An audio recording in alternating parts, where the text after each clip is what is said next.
জি sir. আচ্ছা দেখেন, বলো। স্যার, টুইনের হারানো স্বপ্ন। টুইন বয়স 13 বছর, গ্রামে থাকতো।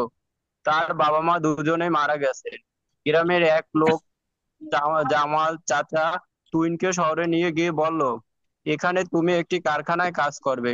ঘরে ভালো খাবার, কাপড় আর মাসিক কিছুই টাকা পাবে। টুইন উত্তেজিত হয়ে রাজি হয়ে যায়।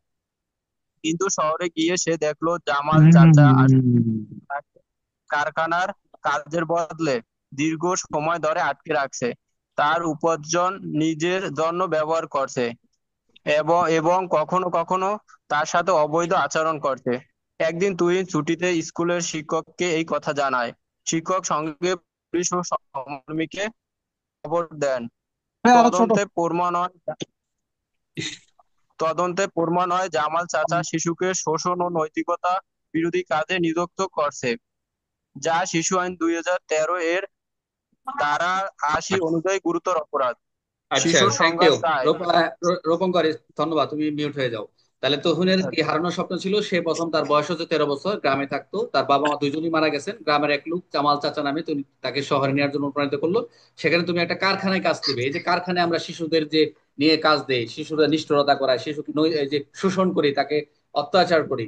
তো সেখানে কি করে কারখানা, সেখানে ভালো খাবার পাবা, কাপড় পরবা, মাসে কিছু টাকা পাবা। কিন্তু তুহিন উত্তেজে সেখানে রাজি হয়ে যায়। কিন্তু শহরে গিয়ে দেখলো জামাল চাচা আসলে তাকে কারখানার কাজের বদলে দীর্ঘ সময় ধরে তাকে আটকে রাখছে। তার উপার্জন নিজের জন্য নিজের ব্যবহার করছে, এবং কখনো কখনো তার অবৈধ আচরণ করছে। তার মানে কারখানার কথা বলে সে নিজের কাজের কাছে রাখছে, তার উপার্জন নিজের জন্য ব্যবহার করছে, সে শোষণ করছে। এখন একদিন তুই ছুটি স্কুলের শিক্ষক এই কথাকে জানাইছে। শিক্ষক সঙ্গে পুলিশ এবং সমাজকর্মী খবর দিলে তদন্ত জানা যায় তার চাচা কি শিশুকে শোষণ ও নৈতিকতা বিরোধী কাজে নিয়োজিত করে, যা শিশু আইনে 80 ধারা অনুযায়ী গুরুতর অপরাধ।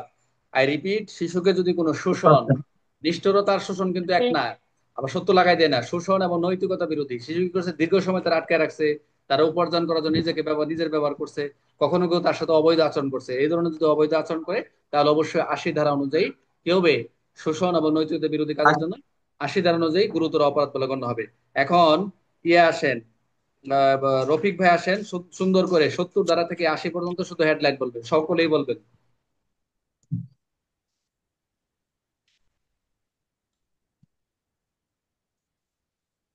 শুধু হেডলাইন। রফিক আসেন, রফিক ভাই আসেন, সবাই শুনবেন। আর এখন ক্লাসটা আপনারা এই 70 থেকে 80 পর্যন্ত আপনারা সবাই স্টাডি করবেন। শর্ট যে যা বুঝছেন তাই আলোচনা করবেন সবাই। আর অন্য কোনো কিছু আজকে আলোচনা করবো না। হ্যাঁ, বলেন। রফিক ভাই বুঝতে পারছেন? এই রূপঙ্কর আছে, রূপঙ্কর। জি স্যার, রূপঙ্কর, বলবো। স্যার আমি হ্যাঁ, স্যার রফিক আমি বলেন। বলি। রফিক বলা শেষ করেন, তারপর সবাই বলবে পর্যায়ক্রমে। হ্যাঁ, রফিক বলেন, তারপর জুবাইর, জুবাইর আসো। উত্তর হলো আঘাত, উদ্দীপন এবং অবহেলা। 71 হলো স্যার ভিক্ষাবৃত্তি। 72 হলো স্যার আহ শিশুর দায়িত্বে থাকাকালীন নেশাগ্রস্ত হওয়া। 73 হলো মাদকদ্রব্য বা নেশাজাতীয় দ্রব্য ঔষধ সেবন করা। 74 হলো বিপজ্জনক ঔষধ সেবনের শাস্তি। 75 হলো বাজি ধরা। হায় রে, ফোন আসার আর সময় পেয়েছে না। সরি স্যার, আমার একটা ফোন আসছিল স্যার। Sorry। আবার এর ভিতরে আবার ফোন।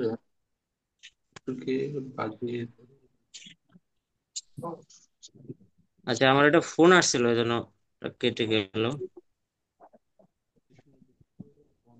তারপরে 75 হলো বাজি ধরা।